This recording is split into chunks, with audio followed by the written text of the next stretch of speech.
যোৰহাট চহৰৰ এটি চিনাকি নাম MD কাৰ্ছ নামেই যাৰ পৰিচয়। আমাৰ ইউজ কাৰ ডিলাৰত 4চকীয়া 2চকীয়া বাহনৰ উপৰিও কমাৰ্চিয়েল আৰু প্ৰাইভেট বাহন উপলব্ধ উচিত মূল্যত। আমাৰ শ্ব'ৰুমত গাড়ী এক্সচেঞ্জৰ সুবিধাৰ লগতে ইঞ্চুৰেঞ্চ, পলিউশ্যন আদিৰো সুবিধা গ্ৰহণ কৰিব পাৰিব। নমস্কাৰ, মই যোৰহাটৰ MD কাৰ্ছৰ স্বত্বাধিকাৰ হয়। আমাৰ ইয়াত সকলোখিনি গাড়ী পাব, কমাৰ্চিয়েলৰ পৰা ধৰি প্ৰাইভেট ভেহিকললৈকে পাব। আমাৰ ইয়াত ফাইনেন্সৰো সুবিধা পাব আৰু এক্সচেঞ্জো হয় আমাৰ ইয়াত। আমাৰ প্ৰত্যেকখন গাড়ীৰে ডকুমেণ্টছৰ যিখিনি চাৰ্জ হ'ব সেইখিনি আমি ফ্ৰী কৰি দিওঁ আৰু ইঞ্চুৰেঞ্চ, পলিউশ্যন সকলোখিনি আমি আমাৰ ফালৰ পৰা পাব। আপোনালোকে কোনো ডকুমেণ্টছ চাৰ্জ একো দিবও নালাগে। আৰু আগন্তুক নতুন বছৰ বহুতখিনি সুবিধা আছে, অফাৰো আছে। আমি সেইখিনিও আপোনালোকক অফাৰখিনি দিম। আৰু আমাৰ এড্ৰেছটো হৈ গ'ল যোৰহাটৰ সদৰ তিনিআলি নিয়েৰ টুকুলাই, MD কাৰ্ছ। Contact number 9101587204। আৰু এটা আমাৰ ডিলাৰ আছে গোলাঘাটৰ টাউনতে, MD কাৰ্ছ। আপোনালোক তালৈও যাব পাৰে, তাতো ভাল গাড়ী পাব। আপোনাৰ মন পচন্দৰ গাড়ীখন ক্ৰয় কৰিব পাৰিব। Contact number 9101587204। ধন্যবাদ। প্ৰিয় গ্ৰাহকসকলে উচিত মানদণ্ড আৰু উচিত মূল্যত আমাৰ শ্ব'ৰুমৰ পৰা সপোনৰ গাড়ীখন নিশ্চিন্ত মনে ক্ৰয় কৰিব পাৰিব। গতিকে আজিয়ে আহক আমাৰ শ্ব'ৰুম MD কাৰ্ছলৈ আৰু লৈ যাওক আপোনাৰ মৰমৰ গাড়ীখন।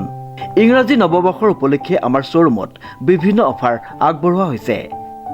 আমাৰ ঠিকনা MD কাৰ্ছ, সদৰ তিনিআলি, যোৰহাট নিয়েৰ টুকুলাই। আমাৰ যোগাযোগ নম্বৰটো হৈছে 9101587204। নমস্কাৰ, সকলোকে ইংৰাজী নৱবৰ্ষৰ শুভেচ্ছা জ্ঞাপন কৰি এটি বিশেষ বাতৰি লৈ নিউজ নাওৰ ষ্টুডিঅ'ত মই মুকিবুল হুছেইন। আন্তঃৰাষ্ট্ৰীয় বাণিজ্য মেলা সংস্কৃতি শিক্ষা নিকেতনৰ বিশেষ অনুষ্ঠান।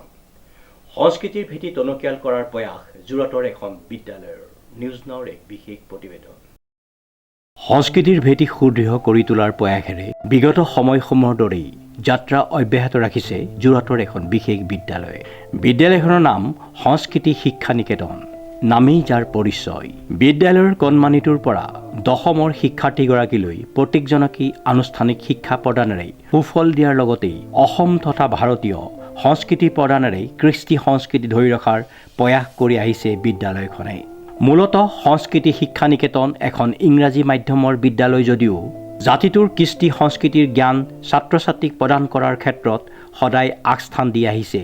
যোৰহাটত অনুষ্ঠিত হৈ থকা আন্তঃৰাষ্ট্ৰীয় বাণিজ্য মেলাত মঙলবাৰে সন্ধ্যা বিদ্যালয়খনৰ ছাত্ৰ ছাত্ৰীসকলৰ দ্বাৰা এক বাৰেৰহণীয়া সাংস্কৃতিক অনুষ্ঠান অনুষ্ঠিত কৰে, য'ত বিদ্যালয়খনৰ কণমানিটোৰ পৰা দশম শ্ৰেণীৰ ছাত্ৰ ছাত্ৰীসকলেও অংশগ্ৰহণ কৰি বিভিন্ন অনুষ্ঠান পৰিৱেশন কৰে। উক্ত অনুষ্ঠানটি শুভ উদ্বোধন কৰে যোৰহাটৰ জ্যেষ্ঠ তথা বিশিষ্ট সাংবাদিক বিৰাজ বৰুৱাই। অনুষ্ঠানটিত গুৰুজনাৰ দ্বাৰা সৃষ্ট বৰগীত পৰিৱেশনৰ পাছতেই দশাৱতাৰ নৃত্যৰ লগতেই অসমীয়াৰ কৃষ্টি, বিহু, আধুনিক নৃত্য আৰু হেৰাই যাব খোজা পুৰণিকলীয়া সাধু কোৱা অনুষ্ঠানে উপস্থিত ৰাইজক আমোদ দিয়ে।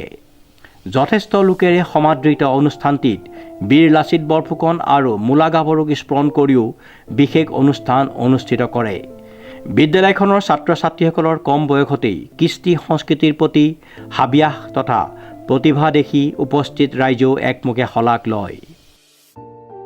নমস্কাৰ, সংস্কৃতি শিক্ষা নিকেতন বিদ্যালয়ৰ আজি যি অনুষ্ঠান, এই অনুষ্ঠান সম্পৰ্কত আপোনাৰ কি মতামত আগবঢ়াব? সংস্কৃতি শিক্ষা নিকেতন যদিও এখন ইংৰাজী মাধ্যমৰ বিদ্যালয়, আমি অসমীয়া তথা ভাৰতীয় সংস্কৃতিৰ মাধ্যমেৰে আমাৰ বিশেষকৈ গাঁও অঞ্চলৰ ল'ৰা ছোৱালীকেইটাক সুশিক্ষাৰে শিক্ষিত কৰাৰ উদ্দেশ্যেৰে সংস্কৃতি শিক্ষা নিকেতনৰ প্ৰতিষ্ঠা কৰা হৈছিল। আৰু সেই উদ্দেশ্য আগত ৰাখি আমি অসমীয়া কৃষ্টি সংস্কৃতি সকলোখিনি উদ্ধত ৰাখি আমাৰ বিদ্যালয়ে আমাৰ ছাত্ৰ ছাত্ৰীক পাঠদান কৰি আহিছোঁ আৰু আমি তাৰ সুফল পাইছোঁ। ধন্যবাদ।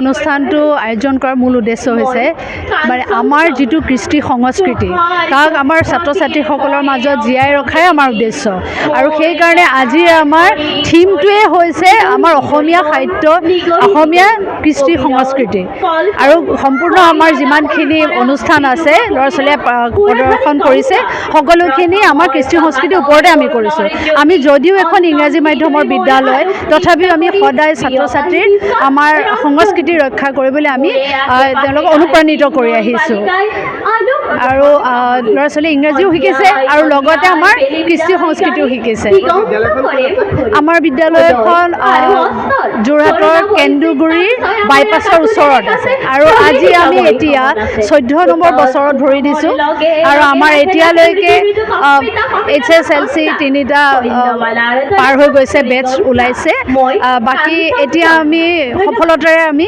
100% ৰিজাল্টেৰে আমি 3টা বছৰ সুকলমে আমি পাৰ কৰিছোঁ এতিয়া 14 নম্বৰ বছৰ সেয়াই আজি অনুষ্ঠানটো কিবা আৰোগত কৰি পেলাই আয়োজন কৰিছে নেকি মানে কিবা স্কুলৰ তেনেকুৱা আছিলে নেকি প্ৰগ্ৰাম আছিলে নেকি তেনেকুৱা নহয় আমাক আচলতে ইয়াৰে উদ্বোধকসকলে আয়োজকসকলে আমাক আমন্ত্ৰণ জনাই আনিছে ইয়াতে অনুষ্ঠান পৰিৱেশন কৰিবলৈ আৰু সেইকাৰণে আমি ইয়াত আজি উপস্থিত হৈছোঁ